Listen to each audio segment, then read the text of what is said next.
বিশেষ করে যাদের মধ্যে দেখা যাচ্ছে যে স্ত্রীরা হয়তোবা অনেক চেষ্টা করছেন স্বামীর প্রতি একটা আকর্ষণ তৈরি করার, কিন্তু কোনো না কোনো কারণে স্বামী তার প্রতি কোনো আকর্ষণ দিচ্ছেন না, কিংবা স্ত্রীরা অনেক চেষ্টা করছেন স্বামীর প্রতি একটা অ্যাটেনশন পাওয়ার, কিন্তু কোনো না কোনো কারণে হয়তোবা স্বামী তার প্রতি অ্যাটেনশন দিচ্ছেন না। আসলে এই কারণটা কি হতে পারে? কেন এত কিছু করার পরেও বা কী কারণে আসলে হচ্ছে স্বামী বা তার যে সঙ্গী রয়েছে তিনি সন্তুষ্ট হচ্ছেন না, স্যাটিসফাই হচ্ছেন না? মূলত কথা বলবো এই বিষয়গুলো নিয়ে।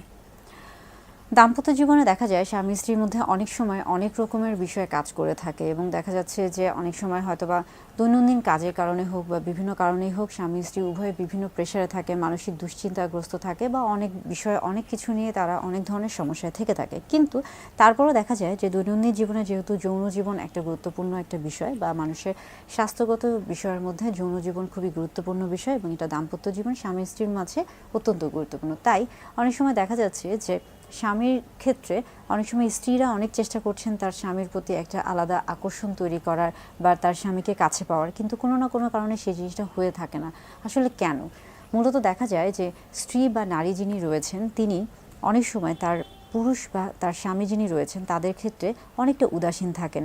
বিশেষ করে দেখা যাচ্ছে যে স্ত্রীরা সবসময় মনে করে থাকেন যে যৌন জীবনের ক্ষেত্রে বা যৌন সম্পর্কের ক্ষেত্রে সবসময় সব কিছু হয়তো বা স্বামীকেই করতে হবে, বা প্রত্যেকটা জিনিস হচ্ছে তার কাছ থেকেই আসতে হবে, তাকে মুখ্য ভূমিকা পালন করতে হবে, এবং এই ক্ষেত্রে স্ত্রীরা একটা গৌণ ভূমিকা পালন করে থাকবেন।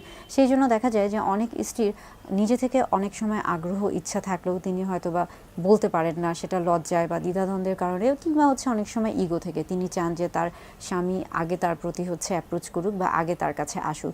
অথচ দেখা যায় যে স্ত্রীদের মতো স্বামীদেরও কিন্তু, আমরা যদি বডি পার্টের কথায় আসি, অর্থাৎ দৈহিক অবকাঠামো এবং দৈহিক চাহিদার ক্ষেত্রে আসি, সেই ক্ষেত্রে কিন্তু স্ত্রীদের যেমন শরীরে বিভিন্ন জায়গায় যৌন, এটা কিন্তু তারা চায় যে তাদের যে সঙ্গী রয়েছে, স্ত্রী রয়েছে, তারা এই কাজটা করুক।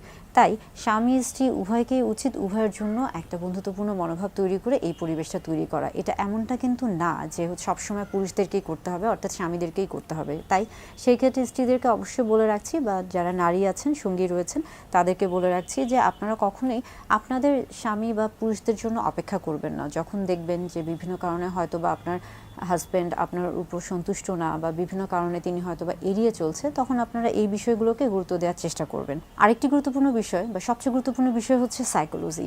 সেক্স কিন্তু সবসময় শারীরিক চাহিদা না, সেক্স কিন্তু অবশ্যই মানসিক একটা চাহিদা, এবং এখানে কিন্তু মানসিক চাহিদার পরে শারীরিক চাহিদাটা আসে, অর্থাৎ সাইকোলজিটা অনেক গুরুত্বপূর্ণ। আমরা বলে থাকি যে হচ্ছে সেক্সের সাথে সম্পৃক্ত হচ্ছে মানুষের মস্তিষ্ক বা মানুষের মানসিক যে অবস্থান, সেই অবস্থানটা যদি পরিপক্ক হয়ে থাকে এবং সেই অবস্থানটা যদি সেক্স বা সহবাসের জন্য বা যৌন উত্তেজনার জন্য তৈরি হয়ে থাকে, তাহলেই কিন্তু আপনার শরীর আপনাকে অনুমতি দিবে। অর্থাৎ আপনি যখন সহবাসে যাওয়ার চেষ্টা করছেন আপনার স্বামীর সাথে, হতে পারে তিনি বিভিন্ন কারণে হয়তো বা দুশ্চিন্তাগ্রস্ত আছেন, সেটা হতে পারে তার ঘরের কোনো কারণ, কিংবা তার শারীরিক কোনো অসুস্থতা, কিংবা এমনও হতে পারে তার অফিসে বাহিরে, ঘরের বাহিরে কোনো মনোমালিন্য হয়েছে, বা তিনি কোনো এমন একটা ঝামেলা পড়েছেন যেটা হয়তো বা তিনি কারোর সাথেই শেয়ার করতে পারছেন না বা কাউকে খুলে বলতে পারছে না। কিন্তু এই ক্ষেত্রে দেখা যাচ্ছে যে তিনি হয়তোবা সহবাসের প্রতি আকর্ষণ হারিয়ে ফেলছে, বা বাসার অন্য কোনো বিষয়ের প্রতি বা আপনার প্রতি, অর্থাৎ আপনার তার স্ত্রীর প্রতি তিনি আকর্ষণ হারিয়ে ফেলছে।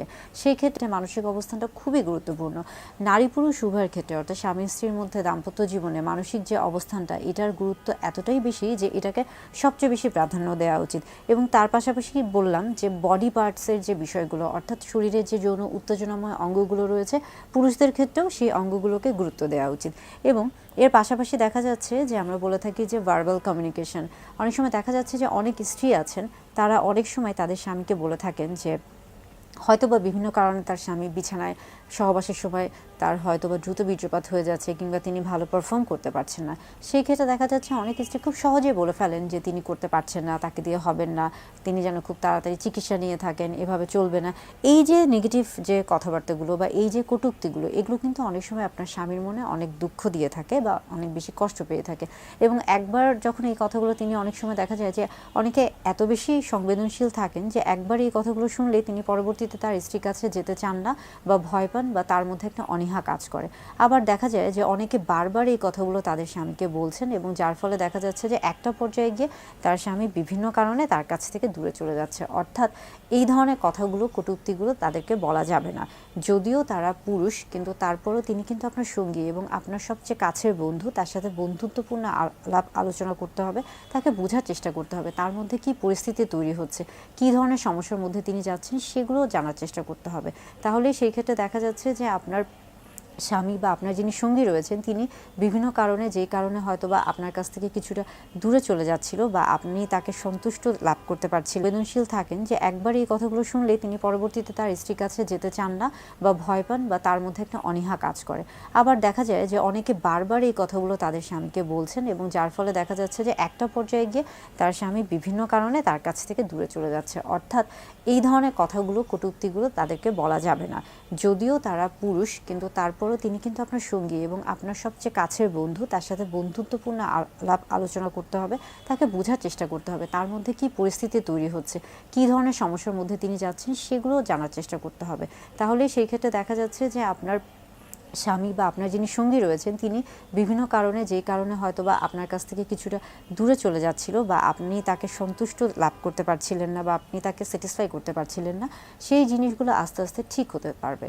আরেকটা জিনিস হচ্ছে যে অনেক স্ত্রী দেখা যায় যে বাসায় যেমন তেমনভাবে থাকেন, অর্থাৎ যখন বাহিরে যান শুধুমাত্র তখনই হচ্ছে ভালো করে থাকার চেষ্টা করে থাকেন, কিন্তু যখন বাসায় তার পুরুষ বা সঙ্গী থাকছেন বা তার স্বামী যখন বাসায় থাকছেন বা হাজব্যান্ড যখন বাসায় থাকছেন, তখন তিনি কিন্তু সেই জিনিসটা খুব একটা গুরুত্ব দিচ্ছেন না। অথচ সবসময় উচিত আপনার সঙ্গীর জন্য আপনাকে সবসময় ভালোভাবে, পরিষ্কার পরিচ্ছন্নভাবে সাজগোজ করে টিপটপ থাকা। অর্থাৎ এটা স্বামী স্ত্রী উভয়ের জন্য, এটা শুধুমাত্র যে স্ত্রী থাকবে তা না, দুজনের জন্যই। তবে স্ত্রীরা যেহেতু এই বিষয়টা অনেক সময়, যেহেতু দেখা যাচ্ছে যে আমাদের দেশে বা আমাদের সমাজে আপনার সঙ্গীর সামনে যখন আপনি যাবেন তখন অবশ্যই আপনাকে সেইভাবে তৈরি করা উচিত যেন আপনার সঙ্গী আপনাকে দেখে তার প্রতি একটা আপনার আকর্ষণ তৈরি হয় এবং তারও যেন আপনার প্রতি একটা আকর্ষণ তৈরি হয়। এই জিনিসগুলোকে গুরুত্ব দেওয়া উচিত। অর্থাৎ যখন দেখছেন যে সহবাসে কিংবা যৌন জীবনে বা দৈনন্দিন জীবনে আপনার স্বামী আপনার কাছ থেকে কোনো না কোনো কারণে কিছুটা দূরত্ব বজায় রেখে চলার চেষ্টা করছে কিংবা আপনার কাছ থেকে কিছুটা মনে হচ্ছে যে দূরে সরে যাচ্ছে, তখন এই বিষয়গুলোকে